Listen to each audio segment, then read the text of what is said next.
Welcome. I'm Noel Lateef, President of the Foreign Policy Association. On behalf of our chairman, Dame Gillian Sackler, and our board of directors, which is well represented in the room this evening, I'd like to welcome you to the FPA's annual Financial Services Dinner. Sadly, this is the first year since the inception of this dinner that John Whitehead is not with us. John was our first honoree 21 years ago. That came about when our board member, Nancy Dickerson Whitehead, called me and said that she had some insider information. I responded, "I hope you're not going to get me into trouble." John, she said, was going to be the next chairman of the Federal Reserve Bank of New York.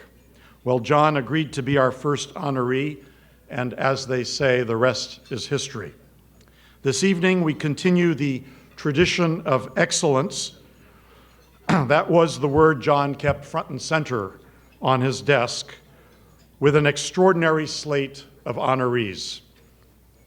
I want to thank the co-chairs of this dinner and the members of the dinner committee. Your support makes possible FPA's outreach at the grassroots that is so important to educating and engaging the public on world affairs. I promise you that from the proceeds of this evening, we will extend a free FPA membership to Mr. Donald Trump.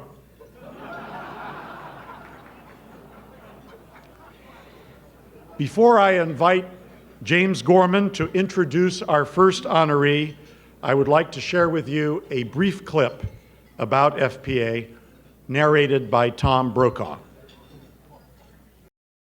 The year was 1918. The Great War was ending. Much of the world was cheering for America. The world was forever changed, but how to be certain it would be changed for the good? Paul Kellogg gathered the best and the brightest of the time in New York. A Nobel Prize winner, a Pulitzer Prize winner, leaders in academia. They were scholars and journalists. Their goal to somehow be a force for developing awareness, understanding, and informed opinion on U.S. foreign policy and global issues.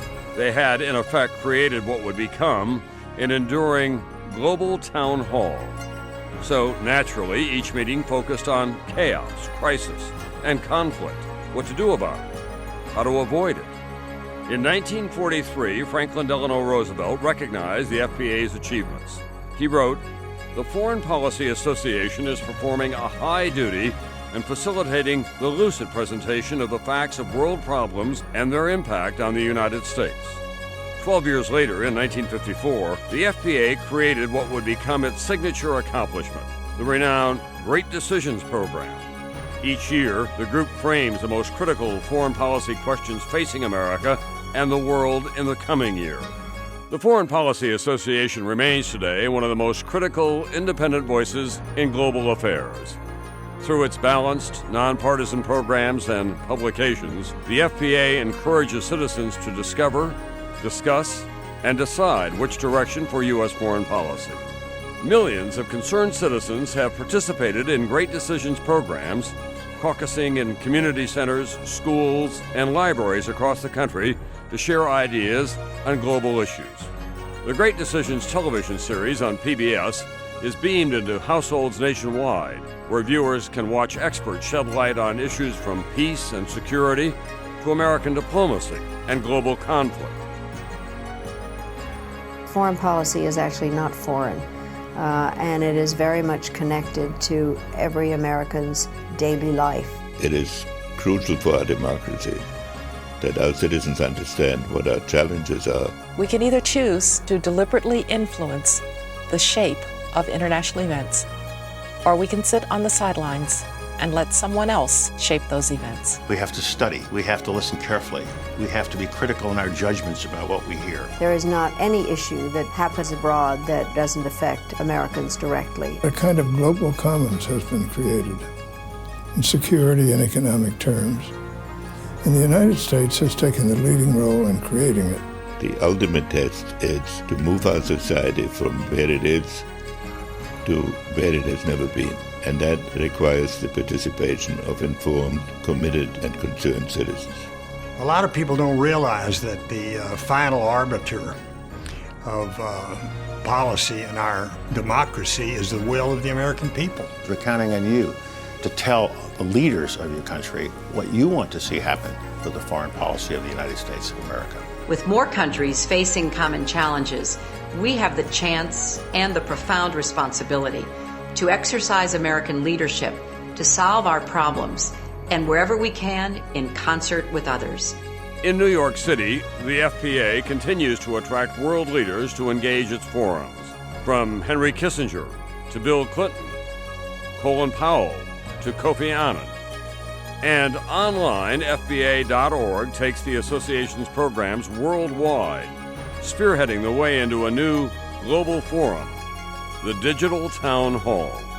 As a new generation of American leaders emerge, the world they will inherit is filled with challenges: global poverty, terrorism, climate change, nuclear proliferation. All will require an engaged and educated American public. All will require great decisions. The Foreign Policy Association has long operated under the mantra that in a democracy, agreement isn't essential, but participation is. The FPA thanks you for your support and, more importantly, your participation, now and into the future.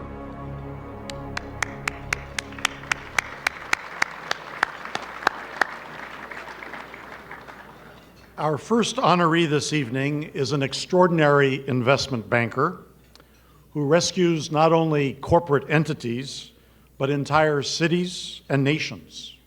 To introduce Kenneth Buckfire, I'm going to turn to his friend and business school classmate, James Gorman, Chairman and CEO of Morgan Stanley. Mr. Gorman.